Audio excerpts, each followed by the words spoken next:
Hi guys, how's it going, and welcome back to another Albion Online video. In today's video we're going to be doing some yellow zone gathering, so I want to make sure you guys know whether it's worth your time, and it's good for me as well to know if it's worth our time. So whilst we are gathering today, we're going to be heading to the faction guy, and we're going to be flagging up and making sure we are part of a faction whilst we're doing all our gathering. Because we do want to be earning faction points whilst we gather. You're going to earn points as you gather anything in the yellow zone, so it's just passive income in the background. So once you've set that all up, make sure you go buy yourself all the tools you're going to need for the zone that you're going to. I'm going to a zone where there is going to be stone, there's going to be ore, and there's going to be fibre. So as you can see, I got the stone hammer, the pickaxe, and the sickle. Now I am T8 stone, T6 for the pickaxe, and only T4 for the sickle. But you know, when you start out, it's going to be slow. It's normal. It's going to be slow, and as you progress, you're going to get faster and faster at gathering, and it's going to be worth your time more and more. So whilst you are gathering, you're going to want to make sure you bring the correct journals. So I'm going to put on screen right now the type of journal, what the journal's called for each type of gathering. So what journals do is they fill up with experience as you're gathering that specific resource, and when the book is full, the book is generally worth a lot more silver than when it was empty. So you buy the empty books in the market, take them out with you whilst you're gathering, and then they'll fill up as you're gathering, and you sell them for more money. Like, simple as that. Easy money, passive money, just like we're doing with the faction flagging.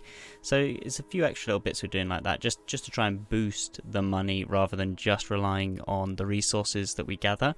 So once we have all of that, we can now set on out like I have here and go to our zone where we're going to be gathering. So as you can see, I'm running all the way through Cairn Carmain right now, because you don't really want to pick a yellow zone that's right next to a royal city, because especially since the mobile release, it's just overrun with players that are gathering. So you don't want to be gathering somewhere where everyone is already gathering. So we're going to go straight through into this this next zone here, and hopefully less people will come through here, less people take the journey to Cairn Fidare? Fidare? Okay, yeah, we're rolling with it. Cairn Fidare. And we're going to dismount here and take our pork pie.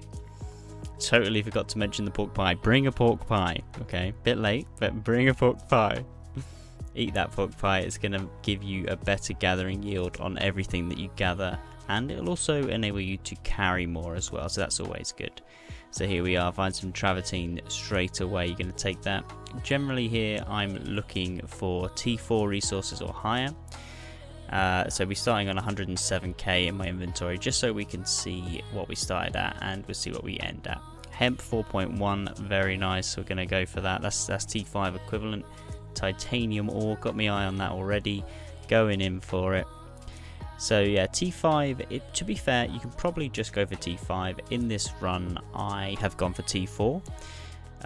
You know, go for whatever you think is good for you. Hopefully you can find good enchantments, because a lot of this is about the enchantments that you do find, because the enchantments, they can really make a difference to the price. So a T5 or T5.2 or 3, there's such a big difference. Like 5.3 can make you such a nice amount of money, especially if it's a full node, like if no one's gathered that yet. So that's as well, that is why you don't want to be gathering where other people are gathering, because the longer something's been left alone and not gathered, the more ticks it's going to have on it, because a new tick of the resource appears every certain amount of time. It's usually like between 2 times, for example, like between every 4 and 10 minutes there'll be another tick on that resource.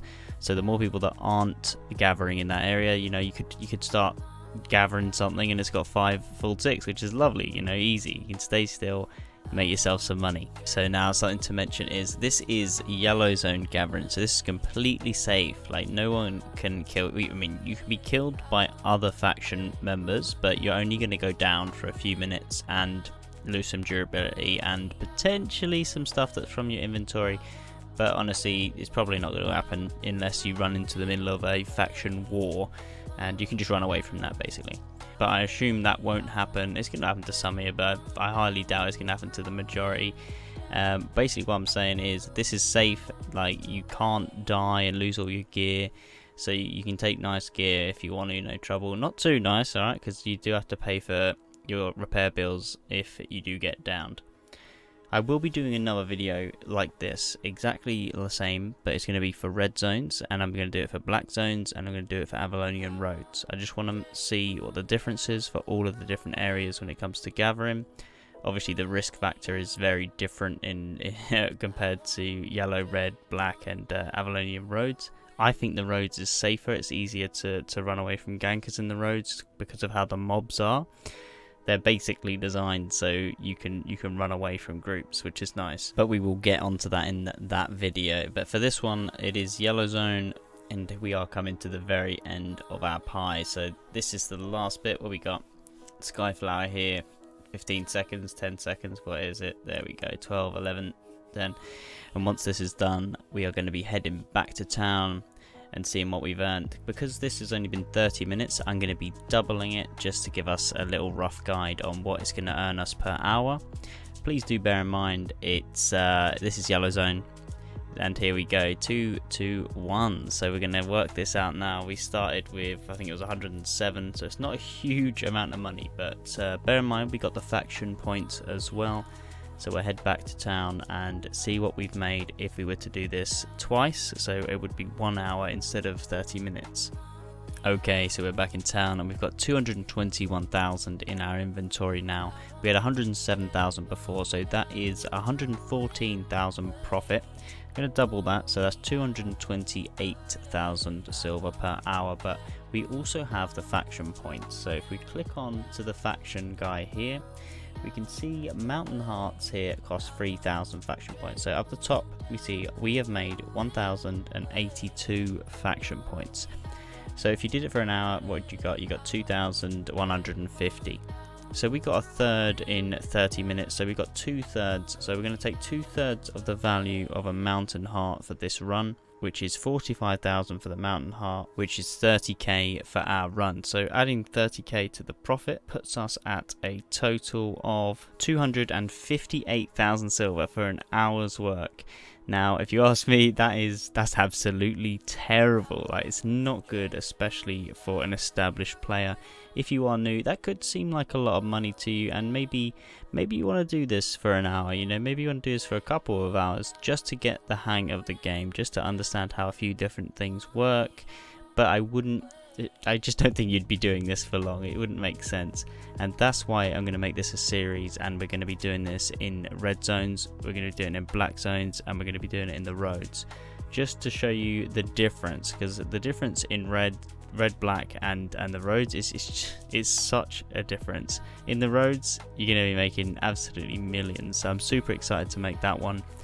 But yeah, wouldn't say this is worth your time specifically if you're established, but as a new player, maybe do it to get a bit of experience and yeah, move on from there. Thank you very much for watching the video, guys. If you did enjoy it, please do consider subscribing and leaving a like. And as always, thanks again, guys, and have a great night.